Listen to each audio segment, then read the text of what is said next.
కొంతమంది ఏమని అడుగుతారు అంటే, కన్ఫ్యూజన్ ఉన్నవాళ్ళు, యేసు ప్రభు దేవుడు అవటానికి వీల్లేదండి, ఆది సంభూతుడు అంటే అర్థం ఏమిటంటే, ఆది అంటే ముందు, సంభూతుడు అంటే సంభవించిన వాడు, అంటే ఆది యందు శిశువు పుట్టెను, మనకొక కుమారుడు అనుగ్రహింపబడెను, ఆయన భుజముల మీద రాజ్యభారం ఉండును. ఎప్పుడు పెట్టారు ఈ పేరు? వాళ్ళు అడిగే ప్రశ్న ఇదే. ఇమ్మానియేల్ అని పేరు పెడుతున్నారు, పెట్టలేదు, యేసుని పెట్టారు కదా. ఆశ్చర్యకరుడు అని పేరు పెట్టలేదే. దక్షిణ అమెరికా దేశాలన్నీ కూడా JESUS అన్న పదాన్ని యేసూస్ అనే పలుకుతారు. గ్రంథంలో యెహోషువ అన్న పేరు ఉందో అదే యేసు ప్రభు పేరు. యేసు ప్రభు పేరుకు యెహోషువ అన్న పేరుకు తేడా లేదు. కానీ దావీదు వేరు మరియు చిగురు రెండు ఆయనే. తన దూతలను గురించి ఏం చెప్తున్నాడు? అగ్నిజ్వాలలు, వాయువులు అని చెప్తున్నాడు. కానీ తన కుమారుని గురించి అయితే కీర్తనల గ్రంథంలో ఏ మాట అయితే ఉందో అది తీసుకొని వచ్చి అపోస్తలులు ఎవరికి ఆపాదిస్తున్నారు? కుమారుడైనటువంటి యేసు ప్రభువుకు ఆపాదిస్తున్నారు. క్రైస్తవ దృక్పథంలో దేవుడు బహుళత్వం గలవాడు కనుక తండ్రి కుమారుణ్ణి దేవా అని పిలుస్తాడు, కుమారుడు తండ్రిని దేవా అని పిలుస్తాడు. బహుళత్వంగా తన ఉనికిని కలిగి ఉండటం అనివార్యం అని చూసాం. బహుళత్వంగా లేని దేవుడు కొన్ని బలహీనతలకు లోనవుతాడు అన్న విషయం చూసాం. ఆ బలహీనతలు ఉన్నవాడు దేవుడు అని పిలువబడడు గనుక తార్కికంగా లేకపోతే దార్శనికంగా దేవుడు బహుళత్వం కలిగి ఉండి తీరాలి అని మనం చూసాం. దాన్ని మనము తార్కికంగాను దార్శనికంగాను చూసిన మాటలను లేఖనం అలాగే చెప్తుందా, లేకపోతే మనమే మన సొంత ఆలోచనల్లో దేవుణ్ణి నిర్వచించుకుంటున్నామా అని ఆలోచించాం. ఎందుకంటే దేవుణ్ణి నిర్వచించగలిగితే మనము దేవుడు అన్న మాటకు అర్థం లేకుండా పోతుంది. కాబట్టి దేవుడు తను తాను ఏ విధంగా పరిచయం చేసుకున్నాడు అన్న విషయాన్ని చూడటం కోసం బైబిల్ గ్రంథం దగ్గరికి వచ్చాం. ఎందుకు బైబిల్ గ్రంథం దగ్గరికి వచ్చాము అని అంటే, మొదటి రోజే నేను మీకు చెప్పిన మొట్టమొదటి ఫౌండేషనల్ వాల్యూ ఏమిటి అంటే, మనలో ప్రతి ఒక్కరికి కొన్ని పూర్వభావాలు ఉంటాయి, లేకపోతే ప్రీసపోజిషన్స్ ఉంటాయి. అవునా కదా? మన పూర్వభావం ఏమిటి అంటే, దేవుడు ఏమై ఉన్నాడో అది దేవుడు మాత్రమే అయి ఉన్నాడు. దేవుడు తన ఉనికి, తన అస్తిత్వము మరియు స్వభావం కారణంగానే ఏం చేసినా చేస్తాడు. దేవుణ్ణి సంపూర్ణంగా తెలుసుకోవటం మానవ మేధస్సుకు సాధ్యం కాదు. కానీ దేవుడే తను తాను తెలియజేస్తే మనం ఆయన్ను అర్థం చేసుకోవలసినంతగా అర్థం చేసుకునేందుకు కృపను కూడా ఇస్తాడు. అలా తాను తెలియజేసుకున్న దాన్ని బైబిల్ అని మనం పిలుస్తున్నాం. కాబట్టి ప్రపంచంలో మనం ఏది చూసినా కానీ బైబిల్ అనే దృక్పథంలోనే చూస్తాం, బైబిల్ అనే కళ్ళజోడు పెట్టుకునే చూస్తాం. దీన్ని బిబ్లికల్ లేకపోతే క్రిస్టియన్ ప్రీసపోజిషన్ అంటాం. ఎందుకు బైబిల్ అనే దృక్పథంలో చూస్తాము అంటే, బైబిల్ను సత్యము అని నమ్ముతున్నాం కనుక. ఎందుకు బైబిల్ను సత్యం అని నమ్ముతున్నాము అంటే, దేవుడు చెప్పాడు గనుక. ఆ దేవుడు బైబిల్లో చెప్పిన దేవుడు అని నీకు ఎందుకు అనిపిస్తుంది అంటే, బైబిల్ చెప్పింది కనుక. ఇది ఒక సర్క్యులర్ రీజనింగ్ లాగా కనిపిస్తుంది. అంటే బెగ్గింగ్ ద క్వశ్చన్ అంటారు దీన్ని ఫిలాసాఫికల్ టర్మ్స్లో అయితే, లాజికల్ టర్మ్స్లో. కానీ లాజిక్ లేకపోతే వాడిన తర్కము కరెక్ట్ అని నీకు ఎలా తెలుసు అంటే కూడా తర్కం చెప్పింది అనే చెప్పాల్సి ఉంటుంది. కాబట్టి ప్రీసపోజిషన్ అన్నది లేకపోతే పూర్వభావం అన్నది తప్పదు. ప్రతి ఒక్కరూ ఏదో ఒక ప్రీసపోజిషన్తోనే వచ్చి తీరాలి, వేరే ఆప్షన్ లేదు. ఆ ప్రీసపోజిషన్ మిగిలిన వాళ్లకు సృష్టి అయితే మనకు సృష్టికర్త. ఇదే మన డిఫరెన్స్. క్రైస్తవులకు లేకపోతే దేవుని నమ్మే వారికి దేవుడు ప్రీసపోజిషన్ అవుతాడు, మిగిలిన వారికి సృష్టి ప్రీసపోజిషన్ అవుతుంది. దేవుని నమ్మే వాళ్ళలో మనం చాలా తెగలు చూసాం, కోణాలు చూసాం. అందులో క్రైస్తవ దృక్పథం మాత్రమే మనం చూస్తున్నాం. ఇప్పుడు మిగిలిన దృక్పథాలు సమయం దొరికినప్పుడు మనం చూడొచ్చు. అయితే అలా వెలువడినటువంటి దేవుని యొక్క వాక్యము ఎలా వెలువడింది అని గనక మనం చూస్తే, యెషయా గ్రంథంలో ఒక మాట ఉంటుంది. యెషయా గ్రంథము మనందరికీ తెలిసిన మాటే. ఆజ్ఞ వెంబడి ఆజ్ఞ చెప్తారు ఎవరైనా తెలిసిన వాళ్ళు? సూత్రం వెంబడి సూత్రము, కొంచెము అచ్చట కొంచెము ఇచ్చట కదా. యెషయా గ్రంథం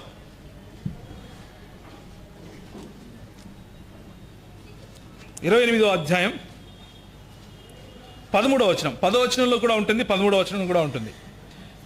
ఆజ్ఞ వెంబడి ఆజ్ఞ, ఆజ్ఞ వెంబడి ఆజ్ఞ, సూత్రం వెంబడి సూత్రము, సూత్రం వెంబడి సూత్రం, కొంచెం ఇచ్చట కొంచెం అచ్చట యెహోవా వాక్యము మీకు వచ్చును అన్న మాట ఉంటుంది.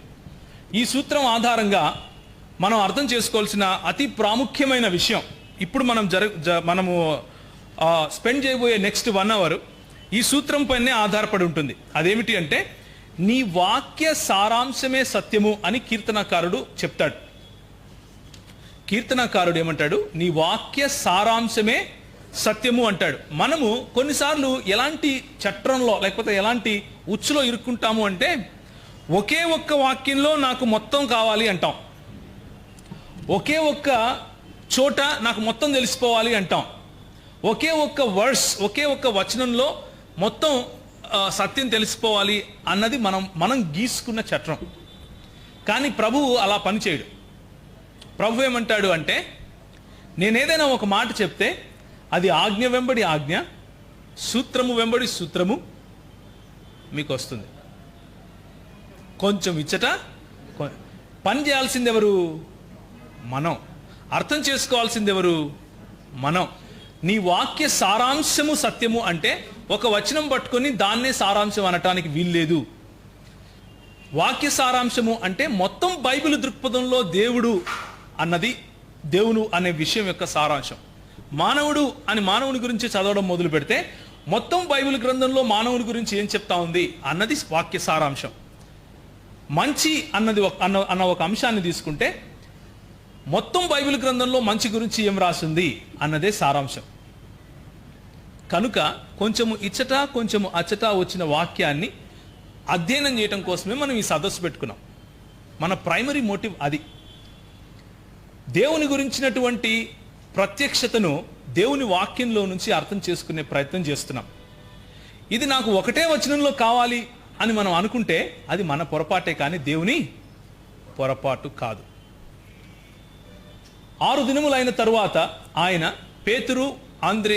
పేతురు, యాకోబు, యోహాను మరియు ఆంద్రియాను వారిని తీసుకుని వెంట పెట్టుకుని ఒక పర్వతం పైనకి వెళ్ళి ఆయన రూపాంతరము పొందెను. ఆయన వస్త్రములు తెల్లవిగా ప్రకాశమానమాయను. లోకమందు ఏ చాకలియు అంత చలువ చేయలేడు. ఈ వాక్యము దేవుని వాక్యము మార్కు సువార్తలో ఉంటుంది. లోకమందు ఏ చాకలియు అంత చలువుగా చేయలేడు. అప్పుడు పేతురు, బోధకుడా, మనం ఇచ్చుటుంటే మంచిది, నీకొకటియు, ఏలియాకొకటియు, మోషేకొకటియు పర్ణశాలలు కట్టింతును. దానికంటే ముందు ఆయన కనులెత్తి చూడగా ఏలియాయు మోషేయు యేసుతో మాట్లాడుచుండుట చూచెను కదా. ఆ తర్వాత ఏం జరిగింది? వారిని ఒక మేఘము కమ్మెను. ఆ మేఘములో నుండి ఒక శబ్దం విన్నాడు. ఎవరు? పేతురు. ఏమని? ఈయన నా ప్రియ కుమారుడు, ఆయన మాట వినుడి. ఈయన నా ప్రియకుమారుడు, ఈయన యందు నేను బహుగా ఆనందించుచున్నాను అన్నది మత్తయి సువార్తలో ఆయన బాప్తిసం పొందినప్పుడు వచ్చినటువంటి మాట. అది తీసుకున్నా ఇది తీసుకున్నా మాట మాత్రం ఉంది.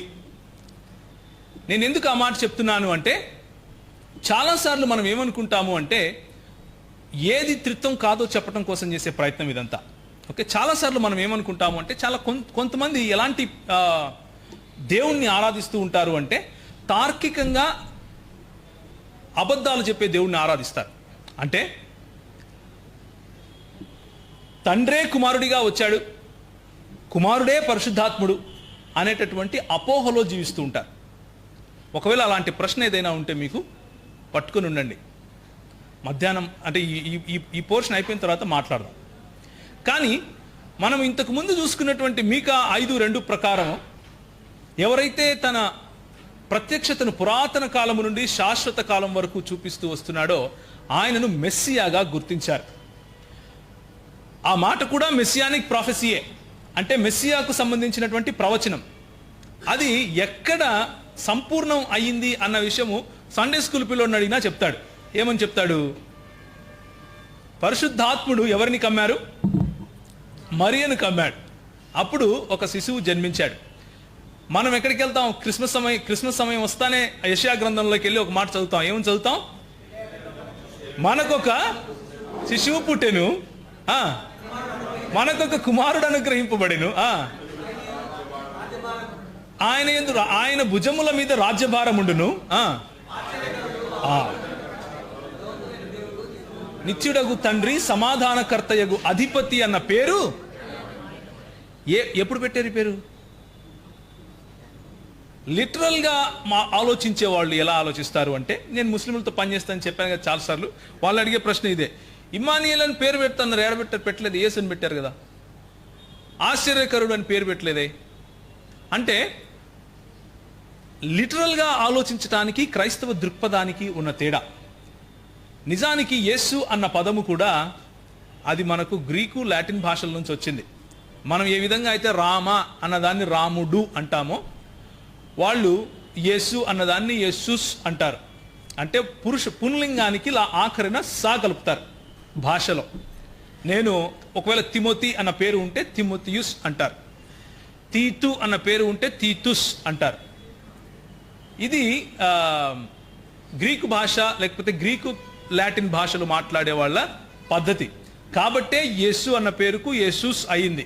దాన్నే ఇంగ్లీష్ వాళ్ళు తెల్లోళ్ళు పలకడం రాక జీసస్ చేసుకున్నారు. ఎందుకంటే జర్మనీ భాషలో వాడే వాళ్ళలో యా అన్న పదం లేదు, జా అన్న పదమే ఉంది. అంటే నాలుక కొంచెం కలిపి జా లాగా పలుకుతారు.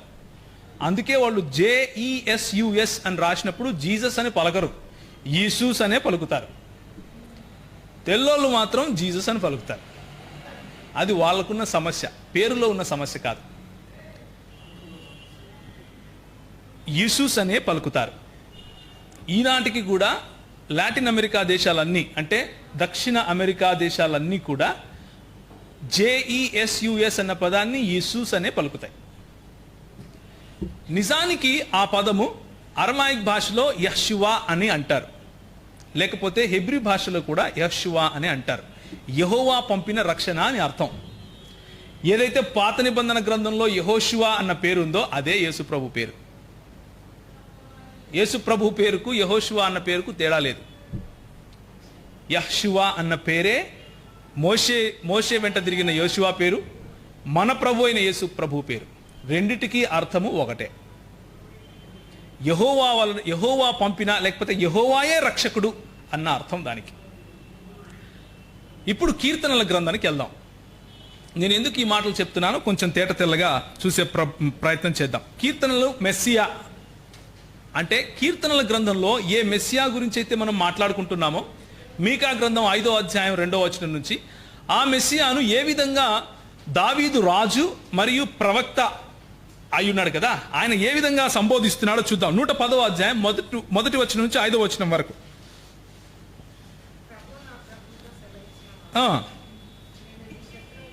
నేను నీ శత్రువులను నీ పాదములకు పీఠముగా చేయి వరకు నా కుడి పార్శ్వమున కూర్చుండుము. యెహోవా నీ పరిపాలనను సియోనులో నుండి సాగు చేయుచున్నాడు. నీ శత్రువుల మధ్యను నీవు పరిపాలన చేయుము. ప్రభువు నీ కుడి పార్శ్వమునందు ఉండి తన కోపదినమున రాజులను నలగొట్టును. ప్రభువు నా ప్రభువుతో సెలవిచ్చుచున్నాడు అని అన్నప్పుడు హెబ్రీయులు లేకపోతే యూదులు ఇందులో బహుళత్వం చూశారు. యూదులు ఇందులో బహుళత్వం చూస్తూ ఉండగా మన ప్రభు అయిన యేసు మార్కు సువార్తలో దీనికి వ్యాఖ్యానం చెప్పినట్లుగా చెప్పారు. ఒకసారి చూస్తారా, మార్కు సువార్త 12వ అధ్యాయం 35వ వచనం. దావీదే ఆయనను ప్రభువు అని పిలిచాడు కదా, మరి ఆయన దావీదు కుమారుడు ఎలా అవుతాడు అని మార్కు సువార్తలో చదవండి. ఓకే,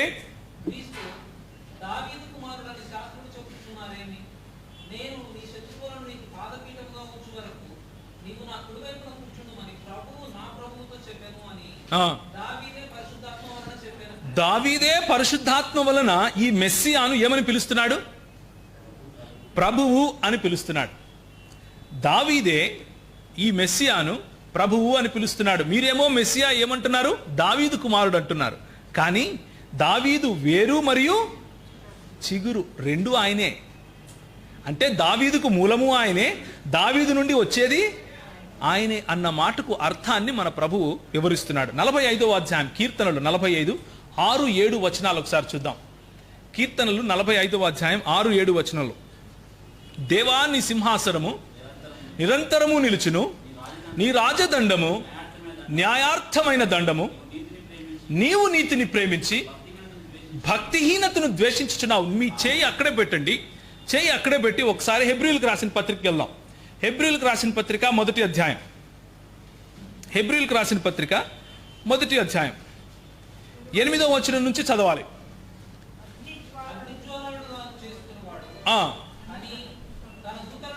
తన దూతలను గురించి ఏం చెప్తున్నాడు? అగ్నిజ్వాలలు, వాయువులు అని చెప్తున్నాడు. కానీ తన కుమారుని గురించి అయితే, దేవా నీ సింహాసనము నిరంతరము నిలుచును. మళ్ళీ ఇప్పుడు మీరు చదవండి బ్రదర్. ఏముంది? ఒక్క నిమిషం తమ్మి, ఈ మన బ్రదర్ చదువుతా, ఆ తర్వాత నువ్వు చదువు. చదవండి. కీర్తనల గ్రంథంలో మీరు చేయబెట్టమని చెప్పాను మీకు. 45వ అధ్యాయం 6వ వచనం చదవండి. కీర్తనల గ్రంథంలో ఏ మాట అయితే ఉందో అది తీసుకొని వచ్చి అపోస్తలులు ఎవరికి ఆపాదిస్తున్నారు? కుమారుడైనటువంటి యేసు ప్రభువుకు ఆపాదిస్తున్నారు. కుమారుడైనటువంటి యేసుకు ఆపాదించి ఏమంటున్నారు? దేవుడు ఈ ప్రభువుని ఏమని పిలుస్తున్నాడు? మళ్ళీ చదవండి, ఇప్పుడు చదవండి మీరు.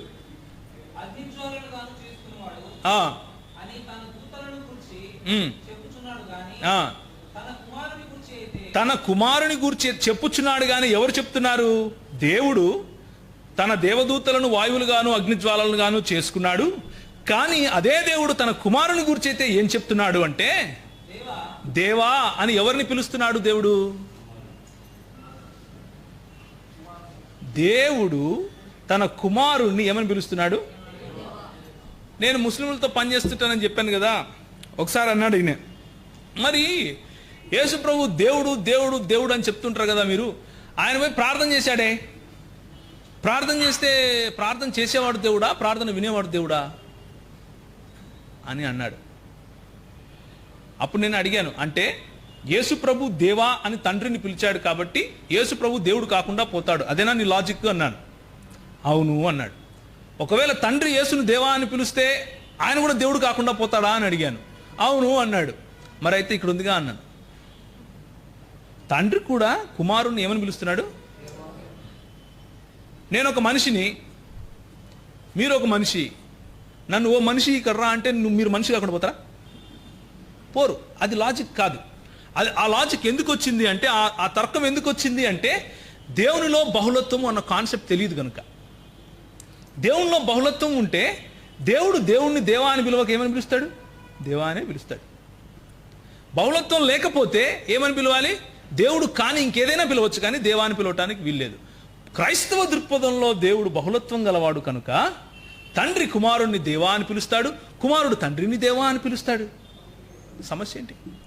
ఏ సమస్య లేదు. ఒకవేళ క్రైస్తవ్యంలో, మన క్రైస్తవ దృక్పథంలో దేవుని యందు బహుళత్వం లేకపోతే ఈ వచనాన్ని అర్థం చేసుకోవడం అసాధ్యం.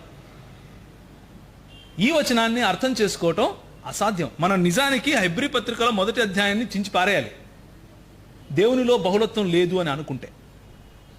కానీ దేవుని వాక్యం ఏమై ఉన్నది? పొల్లు కానీ తీసేయడానికి వీల్లేదు. అక్షరమైనను పొల్లైనను గతించిపోదు. ఆయన చెప్పిన మాట, యెహోవా పలికిన మాట వ్యర్థంగా పోదు. ప్రతి మాటకు ఇట్ ఈస్ నాట్ జిబరిష్. ఆయన నోటుకొచ్చింది చెప్పడు. ఎందుకంటే ఆయన ఏమై ఉన్నాడో అదే చేస్తాడు. మనం చూసుకున్నాం కదా, మన పునాదుల దగ్గరికి వెళ్ళాలి. మళ్ళీ ఇంకొక మాట చూద్దాం.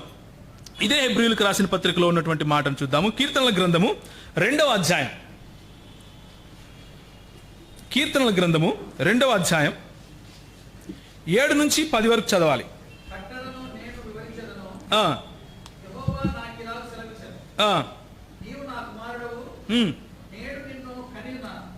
ఓకే,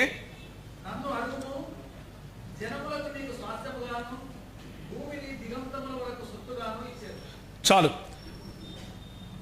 ఈ మాటను పట్టుకుని కొంతమంది రేస్ చేస్తూ ఉంటారు క్వశ్చన్. ఏమని అంటే, పుట్టినవాడు ఏ విధంగా దేవుడు అవుతాడు? యేసుప్రభు దేవుడు అని చెప్తున్నావు కదా, పుట్టినవాడు ఏ విధంగా దేవుడు అవుతాడు అన్న మాట అడుగుతూ ఉంటారు. ఏమంటున్నాడు ఇక్కడ? నీవు నా కుమారుడవు, నేడు నేను నిన్ను కనియున్నాను, నన్ను అడుగుము, నీకు జనములను స్వాస్థ్యముగా ఇస్తాను, భూమిని దిగంతం వరకు సొత్తుగా ఇస్తాను అని చెప్తున్నాడు.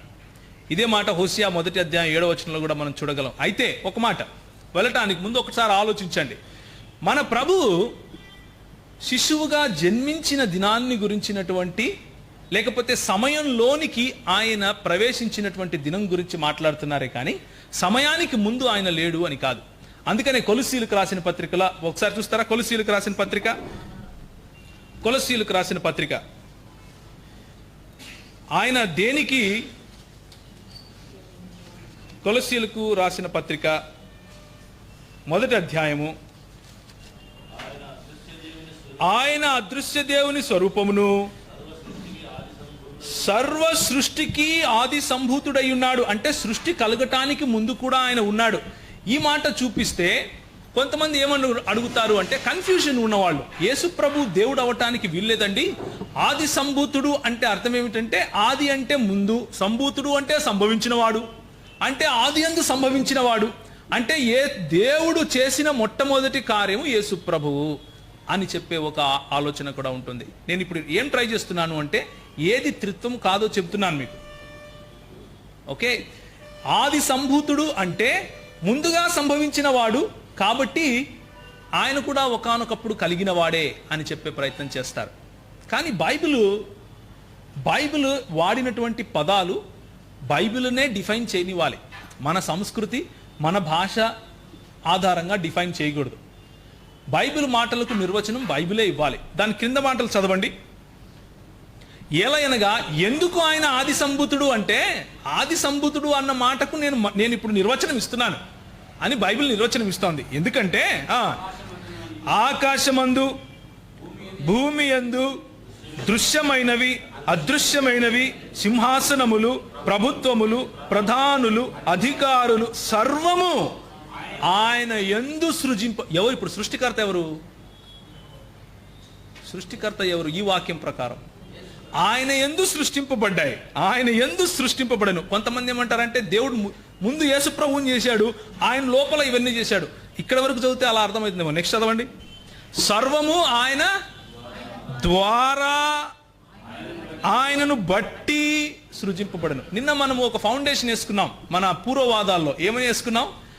దేవుడు తన ద్వారా తన బట్టి ఏం చేయాలనుకుంటే అది చేస్తాడు. 5 మాటలు చెప్పాను నేను మీకు, అవునా? దేవుడు తన ద్వారా తనను బట్టి ఏం చేయాలనుకుంటాడో అది చేస్తాడు. అంటే ఈ మాటకు అర్థం ఏమిటంటే, there is no external force outside of him that influences him to create. అంటే సృష్టి కార్యం చేయటానికి ఆయనకు బయట ఇంకా ఏది కూడా ఆయనను ప్రోత్సహించటానికి లేకపోతే ప్రభావం చూపించడానికి వీలు లేదు. ఆ మాటలలో ఆది సంభూతుడు ఆయన, ఆ అర్థంలో ఆది సంభూతుడు. అంతేగాని ముందుగా పుట్టినవాడు అని కాదు, ముందుగా జన్మించిన వాడు అని కాదు. ఇక్కడ వాడిన పదము ప్రోటోటోకోస్ అన్న పదం గ్రీకు భాషలో. ఆది సంభూతుడు అంటే ప్రీ ఎగ్జిస్టింగ్, అంటే ఆయన జన్మించటానికి ముందు కూడా ఉన్నవాడు అని అర్థం. కీర్తనలో కీర్తనలు 2లో మనం ఏదైతే చూసామో, నేడు నేను కని ఉన్నాను అని, అది ఆ మహాదేవుడు సమయంలోనికి పదార్థరీత్యా ప్రవేశించిన సమయానికి సంబంధించినటువంటి మాట, మెస్సియానిక్ ప్రాఫెసీ. అందుకనే మెస్సియా అంటే ఏంటంటే, యూదుల దృక్పథంలో మెస్సియా ఒక మానవుడు అని ఒక తెగ ఉంది. యూదుల దృక్పథంలోనే మెస్సియా దేవుడు అన్న ఇంకొక తెగ కూడా ఉంది. యూదుల దృక్పథంలో మెస్సియా మానవుడు అన్న తెగ ఏంటి అంటే, క్రైస్తవ్యం పుట్టిన తరువాత పుట్టిన తెగ అది, లేకపోతే క్రైస్తవ్యంతో పాటుగా పుట్టిన తెగ అది. దాన్ని బేసిక్గా చెప్పాలంటే, ఈ రోజు ఉన్నటువంటి యూదా మతము ఆ తెగతో హైజాక్ చేయబడింది. కానీ వాళ్ళకంటే ముందున్నటువంటి తెగ, ఈ రోజు ఉన్నటువంటి యూదా సముదాయం ఏదైతే ఉందో, లేకపోతే జూయిష్ రిలిజన్ అని దేనైతే పిలుస్తున్నామో, దానికి ముందున్నటువంటి వాళ్ళు పేరెంట్ రిలిజన్ అని దేనైతే పిలుస్తామో, క్రైస్తవ్యానికి మరియు ఈ రోజు ఉన్నటువంటి యూదా సముదాయానికి పేరెంట్ రిలిజన్ ఏదైతే ఉందో, ఆ రిలిజన్ ఆ ఆలోచన శైలి ప్రకారం వాళ్లకు ఈ వాక్యాన్ని అర్థం చేసుకోవడానికి వాళ్ళు ఏం చేయాల్సి వచ్చిందంటే, ఎలా తర్జుమా చేయాల్సి వచ్చింది అంటే, మళ్ళీ ఎలా తర్జుమా చేయాల్సి వచ్చింది అంటే, ఒకసారి యోహాను సువార్త 1వ అధ్యాయానికి వెళ్దాం. యోహాను సువార్త 1వ అధ్యాయం 1వ వచనం. ఎందుకు ఈ యోహాను రాసిన పత్రికలు కానీ యోహాను రాసిన సువార్త కానీ, these are apologetical in their nature. అంటే సమర్థనా శాస్త్రం అంటారు ఒక రకంగా చెప్పాలంటే అపాలజెటిక్స్ని. సమర్థించుకోవటానికే రాసినటువంటి మాటలు ఇవి. ఆదియందు వాక్యం ఉండెను, వాక్యము దేవుని యొద్ద ఉండెను, వాక్యము దేవుడై ఉండెను, దేవుని యొద్ద ఉండెను. 14వ వచనం ఆ వాక్యము కృపా సత్య సంపూర్ణుడిగా మన మధ్య నివసించెను. ఈ మాటలు ఎందుకు రాశాడు అంటే వాక్యానికి ఉన్నటువంటి భారం, వాక్యానికి ఉన్నటువంటి వెయిట్, అది 2 రకాల వాళ్ళను ఆలోచిస్తూ రాశాడు. మొదటిది హెబ్రీయులు లేకపోతే యూదులకు సంబంధించినటువంటి వాక్యము అన్న ఆలోచన. వాక్యము అన్న ఆలోచన ఉదాహరణకు యెహోవా వాక్కు నాకు ఇలాగు సెలవిచ్చెను, ప్రవక్తలు చెప్పే మాటలు. మనం ఉదయం కూడా చదివాం కదా, జకర్యా యెహోవా వాక్కు నాతో మాట్లాడాను. యెహోవా వాక్కు అంటేనే మాట కదా, మాట మాట్లాడటం ఏంటి? ఆలోచించారు ఎప్పుడన్నా? యెహోవా వాక్కు అంటేనే మాట కదా. యెహోవా వాక్కు నాకు ఇలా సెలవిచ్చెను. నిజానికి హెబ్రీ భాషలో అలాగే ఉంది. వాళ్ళు తర్జుమా చేసేవాళ్ళు తికమకయ్యారు. ఇది నేను చెప్పట్లేదు, తాల్ముడ్ గ్రంథాలలో ఈ డిస్క్రిప్షన్ ఉంది. తాల్ముడ్ గ్రంథాల్లో ఉన్న డిస్క్రిప్షన్ ఏంటి అంటే, జేకబస్ అనే ఆయన ఒక పుస్తకమే రాశాడు దీని గురించి. ది కన్ఫ్యూజన్, ఆయనకున్నటువంటి కన్ఫ్యూజన్ ఏంటంటే, ఏంటి యెహోవా వాక్కు? యెహోవా వాక్కు యెహోవా వేరువేరా? యెహోవా వాక్కు వెళ్ళి సృష్టించినట్లుగా ఉంది, యెహోవా వాక్కు వెళ్ళి స్వస్థపరిచినట్లుగా ఉంది, యెహోవా వాక్కు వెళ్ళి గద్దించినట్లుగా ఉంది, యెహోవా వాక్కు వెళ్ళి అన్ని చేసినట్లుగా ఉంది. కానీ యెహోవా మాత్రం కాదు అన్నట్లుగా కూడా ఉంది.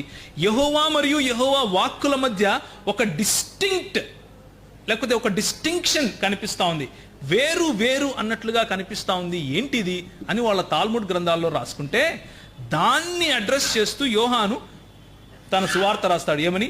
ఆదియందు వాక్యము ఎవరితో ఉండెను? దేవుని యొద్ద ఉండెను. ఆదియందు వాక్యం ఉండెను, వాక్యము దేవుని యొద్దను, వాక్యమే దేవుడై ఉండెను. 14వ వచనంలో కృపా సత్య సంపూర్ణుడిగా మన ముందు. ఈయనే మళ్ళా మొదటి యోహాను పత్రిక రాస్తూ ఆయన అంటాడు, ఎవరినైతే మేము టచ్ చేశామో, ఎవరినైతే మేము స్పృశించామో, మాట్లాడామో, ఆయనతో కలిసి తిరిగామో. ఎందుకంటే వాళ్ళు ఇంకొక రకమైన ట్రినిటీని మొదలు పెట్టారు. వీళ్ళని నాస్టిక్స్ అంటారు, GNOSTICS. నాస్టిక్స్ అనే వాళ్ళు ఏం చేస్తారంటే, ఎవ్రీథింగ్ ఈజ్ స్పిరిచువల్. అంటే ఈనాటి పాస్టర్ల మాదిరి అనమాట.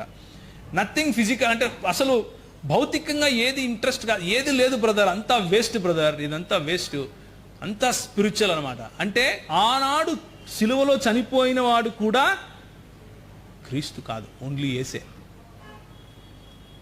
ఇది ఇంకొక త్రిత్వం. ఈ త్రిత్వాన్ని మనం నమ్మం. ఆనాడు సిలువలో చనిపోయింది క్రీస్తు కాదు, యేసు మాత్రమే. అంటే యేసు క్రీస్తు వేరా? అవును. నాస్టిక్స్ అనే వాళ్ళు ఇలాగే చెప్తారు. ఏమని చెప్తారు అంటే, anything physical can not be true, anything physical cannot be real, or anything physical cannot be divine. భౌతికమైనది ఏదైనాను దేవత్వము కాదు, భౌతికమైనది ఏదైనాను దేవత్వానికి సంబంధం లేదు. కనుక ఆనాడు బాప్తిసం పొందినప్పుడు క్రీస్తు అనే ఆత్మ ఆయనను ఆవరించింది. కనుక యేసు అనే శరీరము యేసు క్రీస్తుగా అయ్యాడు. కానీ చనిపోయేటప్పటికీ యేసు అనే శరీరమే చనిపోయింది, కానీ క్రీస్తు కాదు అన్నది ఇంకొక రకమైన వాదన. అర్థమవుతుందా? అందుకనే ఆయన ఆ వాక్యం రాయాల్సి, ఆ పత్రిక రాయాల్సి వచ్చింది. యోహాను గారు ఆ పత్రిక రాసిందే దానికోసం. యోహాను గారు పత్రిక రాసింది ఎందుకంటే, యేసు మానవుడు అని చెప్పడానికి. యోహాను గారు సువార్త ఎందుకు రాశారు అంటే, యేసు దేవుడు అని చెప్పడానికి. ఇప్పుడు చెప్పండి, యేసు ఎవరు? మరియు దీన్ని ఏమంటారు అంటే, థియోలాజికల్ టర్మ్స్లో హైపోస్టాటిక్ యూనియన్ అంటారు. ఆ పదం గుర్తుపెట్టుకోవాల్సిన అవసరం లేదు, దాని కాన్సెప్ట్ గుర్తుపెట్టుకోండి. దాని అర్థం ఏమిటి అంటే, యేసు 100% మానవుడు, 100% దేవుడు. ఈ మాటను నెస్టోరియన్ అనే ఒక బిషప్ ఉన్నారు, ఆయన అర్థం చేసుకోలేకపోయారు. నెస్టోరియన్ అనే వ్యక్తి ఏం చేశారు అంటే, అలా కాదు, అలా అవటానికి వీల్లేదు. ఎందుకు అంటే, భౌతికము మరియు లేకపోతే మానవ మానవ మానవ మానవ తత్వము మరియు దేవత్వము కలవటానికి వీల్లేదు అని ఆయన ప్రొటెస్ట్ చేశారు. కనుకనే ద చర్చ్ ఆఫ్ ఈస్ట్ అని లేకపోతే ద నెస్టోరియన్ చర్చ్ అని ఆఫ్ఘనిస్తాన్ వరకు వ్యాపించినటువంటి ఆ సంఘము క్రైస్తవ లోకం నుంచి వేరు చేయబడింది. అదే ప్రిడామినెంట్గా స్లోగా దాంట్లో డిటీరియోరేషన్ చూస్తూ ఇస్లాం వైపుకు వెళ్లాల్సి వచ్చింది. సో ఆ నెస్టోరియన్ సంఘాల్లో ఉన్నటువంటి సమస్య కూడా ఇదే. ఏంటి అంటే స్పిరిచువల్ అండ్ ఫిజికల్ కు మధ్య ఉన్నటువంటి సమస్య. కన్ఫ్యూజన్ ఏంటి అంటే దేవుడు లేకపోతే ఒక యేసు అన్నటువంటి ఒక వ్యక్తిలో 50% దేవుడు 50% మానవుడు ఇంటర్మింగిల్ అయి ఉన్నారు అని. చూడండి, మైన్యూట్ టెక్నికల్ డిఫికల్టీ, పెద్ద డిఫరెన్స్ ఏం లేదు, బట్ ఇట్ ఈస్ ఇంపార్టెంట్. ఎందుకు ఇంపార్టెంట్ అంటే ఏ 50% అంటే ఇట్లా అడ్డంగానా, ఇట్లా నిలువుగానా, లేకపోతే ఇట్లా క్రాస్గానా? ఏ 50% దేవుడు, ఏ 50% మానవుడు? మన కోసం చనిపోయినప్పుడు 50% దేవుడు చనిపోయాడా లేకపోతే 50% మానవుడు చనిపోయాడా అనే సమస్యలు వస్తాయి. దేవుని వాక్యం ఏం చెప్తుందో చూడండి. కొలస్సీలకు రాసిన పత్రిక 2వ అధ్యాయం 9వ వచనం. ఏలయనగా, ఎవరిని చదువుతారా? ఏలయనగా దేవత్వము దేవత్వము యొక్క సర్వ పరిపూర్ణత శరీరముగా క్రీస్తునందు నివసించుచున్నది. There is no doubt. Yesu ప్రభువు సంపూర్ణంగా మానవుడుగా శరీరంలో ఉన్నాడు. యేసు సంపూర్ణముగా 100% దేవుడిగా ఉన్నాడు. So we need to be very careful about what we believe. మనం ఏం నమ్ముతాము అన్న దానిపైన మనం చాలా జాగ్రత్తగా ఉండాలి. ఏ మెస్సియా గురించి కీర్తనల గ్రంథంలో దావీదు రాస్తున్నాడు అంటే ఈ మెస్సియా గురించి రాస్తున్నాడు. ఏ మెస్సియా అయితే 100% మానవుడిగాను 100% దేవునిగాను ఉంటాడో ఆ మెస్సియా గురించి రాస్తున్నాడు. దానియేలు గ్రంథానికి వెళ్దాం అనుకున్నాను, సమయం లేదు. దానియేలు గ్రంథానికి వెళ్తే చాలా సమయం వెళ్ళిపోతుంది కాబట్టి దానియేలు గ్రంథంలో చెప్పినటువంటి మెస్సియాను గురించి మనం మాట్లాడటం లేదు. మచ్చుకు ఒక 2 నిమిషాలు దాని మీద స్పెండ్ చేద్దాం. ఒక ఏన్షియంట్ ఆఫ్ ఏజ్ అంటారు ఇంగ్లీష్లో, ఏన్షియంట్ ఆఫ్ డేస్, లేకపోతే అతి వృద్ధుడు అనుందా తెలుగులో? ఏముంటుంది? మహావృద్ధుడా? మహావృద్ధుని దగ్గరికి ఆయన రావటం, ఆయన దగ్గర దాన్ని ఏమంటారు, ఆయన వర్ణన చూస్తే అదే వర్ణన మనము ప్రకటన గ్రంథంలో కూడా చూస్తాం. కరెక్ట్? ప్రకటన గ్రంథంలో కూడా ఇద్దరికి అదే పోలిక ఉంటుంది. బురధ్వని లాంటి స్వరం, జలపాతాలు కురిసినట్లుగా మాట్లాడటం, మొత్తం అంతా సేమ్ యాజ్ ఇట్ ఈస్గా కనిపిస్తుంది. మన మధ్యలో దానియేలు గ్రంథము మరియు ప్రకటన గ్రంథము ప్యారల్గా చదివే వాళ్ళు ఉన్నారు. ఒకవేళ ఇలాంటి మెస్సియాని గురించి ఏమైనా తెలుసుకోవాలి అని అనుకుంటే అన్నతో కూడా మనం సంప్రదించవచ్చు, అన్న దగ్గర కూడా నేర్చుకోవచ్చు. ఇప్పుడు కొంచెం ముందుకెళ్దాం. యేసు ప్రభు దేవుడు అన్న విషయాన్ని మనం ఇప్పుడు ప్రూవ్ చేసుకున్నాం. ఏం